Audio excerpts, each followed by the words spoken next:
بسم الله الرحمن الرحيم. الحمد لله نحمده ونستعينه ونستغفره ونؤمن به ونتوكل عليه ونعوذ بالله من شرور أنفسنا ومن سيئات أعمالنا. من يهده الله فلا مضل له ومن يضلله فلا هادي له. ونشهد أن لا إله إلا الله وحده لا شريك له. ونشهد أن سيدنا وسندنا ونبينا ومولانا محمدا عبده ورسوله صلى الله عليه وعلى آله وأصحابه وأزواجه وذرياته وسلم تسليما كثيرا كثيرا. أما بعد، أعوذ بالله من الشيطان الرجيم. بسم الله الرحمن الرحيم.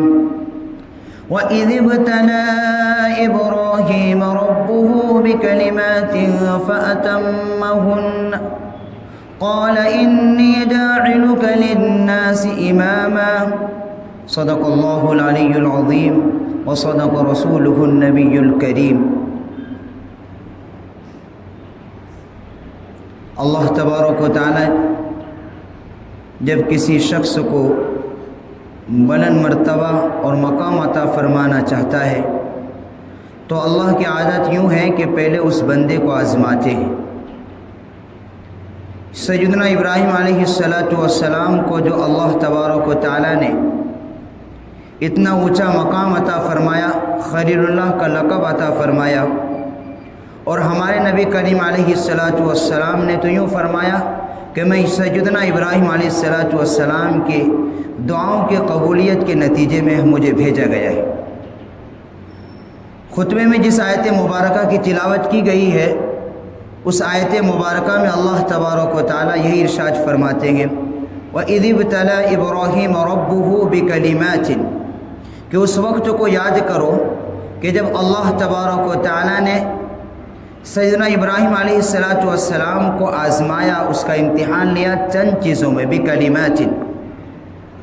اور اللہ تبارک و تعالی خود آگے ارشاد فرماتے فَأَتَمَّهُنَّ، اور اس تمام امتحانات میں سیدنا ابراہیم علیہ السلام 100% کامیاب رہے.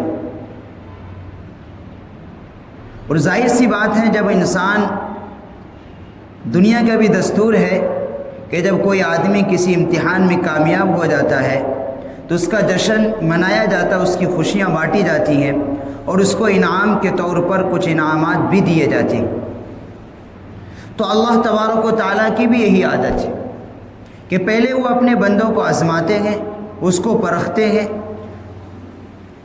سیدنا ابراہیم علیہ السلام پر پہلی آزمائش تو اس وقت آئی جب اس کی عمر تقریباً 10 سال تھی، اور آپ ایسے گھرانے میں پیدا ہوئے کہ آپ کا والد محترم بت پرست ہی نہیں تھا بلکہ بت فروش بھی تھا، یعنی اپنے ہاتھوں سے بت بنایا کرتے تھے اور اس کو جا کر بازار میں فروخت کرتے تھے. اس گھر کے اندر آپ کی پیدائش ہوئی، اور جب اللہ تبارک و تعالیٰ کی طرف سے سیدنا ابراہیم علیہ السلام کو حکم ہوا کہ میرا پیغام لوگوں کو سناؤ، تو سب سے پہلے اللہ نے ان کو جو دعوت دی، پہلے اپنے باپ، اپنے خاندان کی طرف پہلے اپنے باپ کو کہا انی اراکا، کہ میں آپ کو اور آپ کی قوم کو کھلی ہوئی گمراہی میں دیکھ رہا ہوں. تو ظاہر سی بات ہے ایسے شخص کے سامنے کہ جس کی وہ تجارت بھی کرتا ہو، اس کی محبت اس کے دلوں کے اندر کتنی ہوگی. لیکن ابراہیم علیہ السلام کی جرأت کو سلام کہ انہوں نے اپنے باپ کے سامنے اپنے باپ کا ادب کا لحاظ رکھتے ہوئے مضبوط انداز میں اللہ تبارک و تعالیٰ کا پیغام سنائے کہ آپ کیوں ایسی چیز کی پوجا کرتے ہیں، پرستش کرتے ہیں جس کے اختیار میں کچھ بھی نہیں ہے، اور میں اب دیکھ رہا ہوں کہ آپ اور آپ کی پوری قوم کھلی ہوئی گمراہی میں ہے. انی اراک وقومک فی ضلال مبین. اور ایسی چیز کی آپ پرستش کرتے ہیں